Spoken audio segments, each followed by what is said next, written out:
คาร์นิวัลใช่ไหมใช่สวนสนุกนานาชาติภาษาไทยแล้วกันนะอยู่ที่ลานด้านหลังห้างเซ็นทรัลพระราม 9นะคะนี่เลย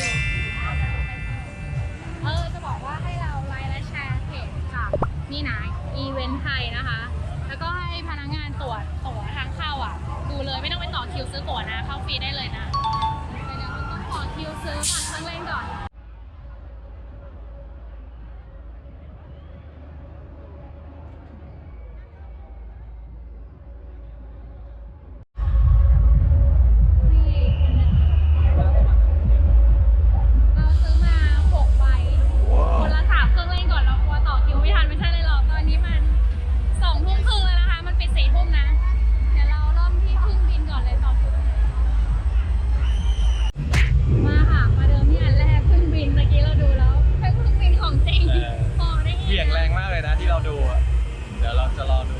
จะเป็นยังไง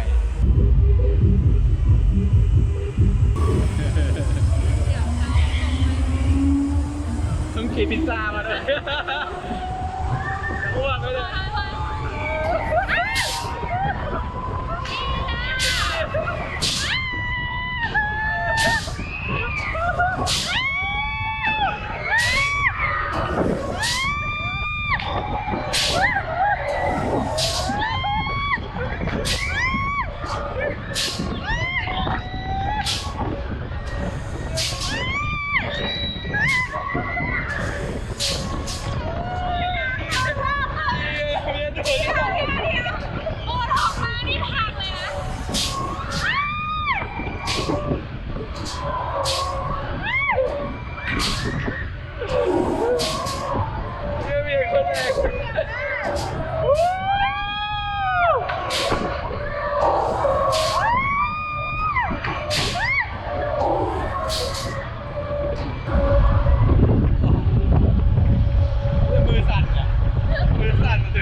เหมือนจะหลุดอ่ะ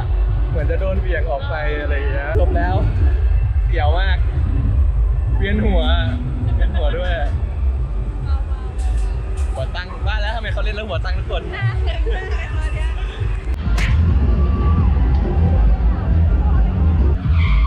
เสียงมันไหวไหมเนี่ยเสียงตรงนี้มีเสียงด้วยแหละ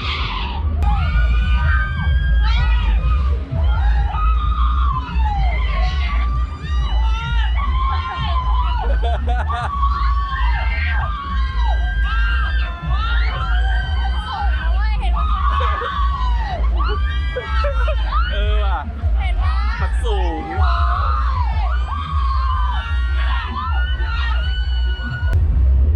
มือยังไม่หายสั่นจากอะไรนะพึ่งบินเนี่ยพึ่งบินอันนี้ไวกิ้งนะคะไวกิ้งนะคือเสียงแบบว่าฉีดเพิ่มหน่อยก็เด็กไว้นะเสียงฟันมากอะเสียง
สั่นอ่ะ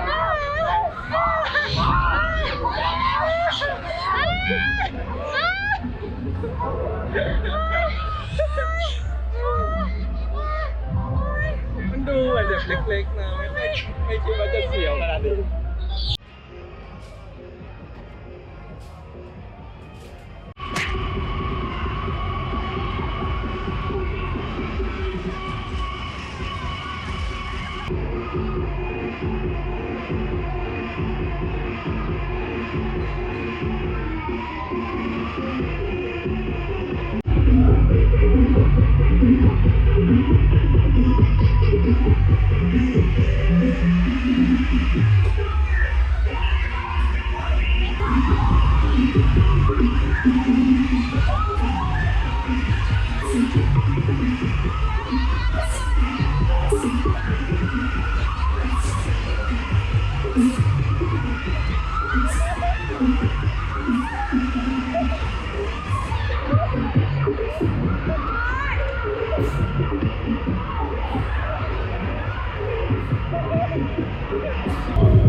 อาการเป็นไงคะ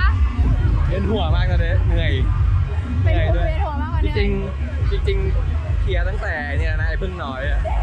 เดินเตะตั้งแต่พึ่งน้อยแล้ว เราต้องไปซื้อบัตรต่อ ตอนนี้สภาพหัวได้ฟังแล้วนะคะ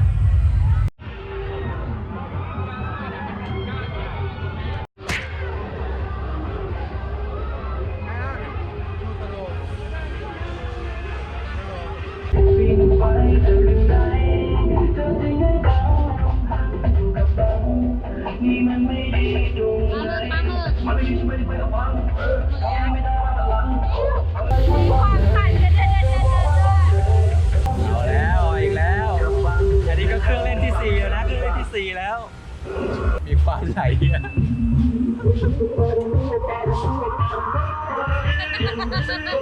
เดี๋ยวเดี๋ยว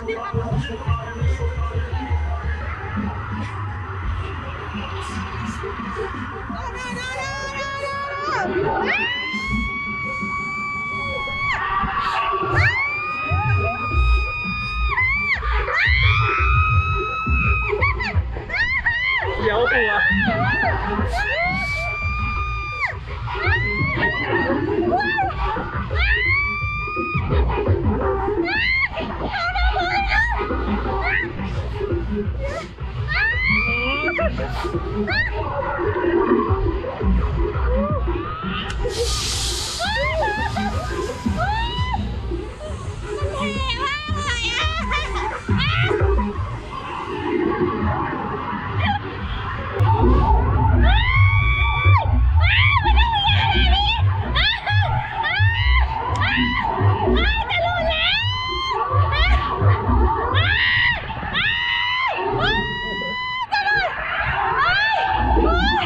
เ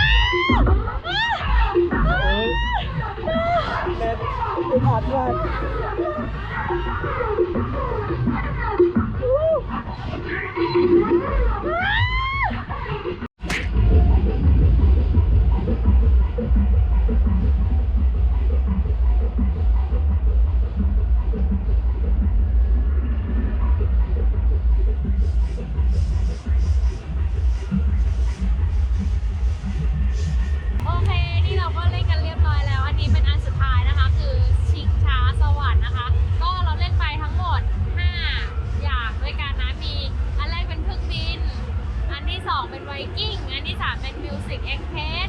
อันที่4เป็นปลาหมึกยักษ์แล้วก็อันนี้ที่5สุดท้ายคือชิงช้าสวรรค์นะคะก็อย่างที่เมย์บอกไปก็คือถ้าใครไม่ได้กดแชร์กดไลค์เพจอีเวนต์ไทยอ่ะก็เสียค่าเข้าคนละ10 บาทนะคนละ10 บาทแล้วก็ค่าเครื่องเล่นส่วนใหญ่แล้วอ่ะจะอันละ50 บาทจะมีชิงช้าสวรรค์นะคะ60 บาทเพราะว่าผู้ใหญ่สูง120 เซนขึ้นไปเนาะก็ประมาณนี้อันนี้มีงานวันนี้วันแรกที่2มีถึงวันที่8 ธันวานะคะโซนสวนสนุกเปิด5 โมงเย็นถึง4 ทุ่มนะทุกคนตอนนี้ก็4 ทุ่มแล้วก็ยังมีคนอยู่ก็ไม่เข้าใจว่าปิดหรือเปล่านะคะโอเควันนี้ก็ต้องลาไปก่อนแล้วพบกันใหม่คลิปวิดีโอหน้าค่ะบ๊ายบายเสียวสุดคือปลาหมึกนะเหวี่ยงสุดแล้วเวียนหัวมากแบบเกือบมันไม่ได้เรียกเสียวมันแบบมืนมันเหวี่ยงมันเหวี่ยงมากเกือบอ้วกนะแต่เสียวสุดต้องไวกิ้งมันมากนะคะ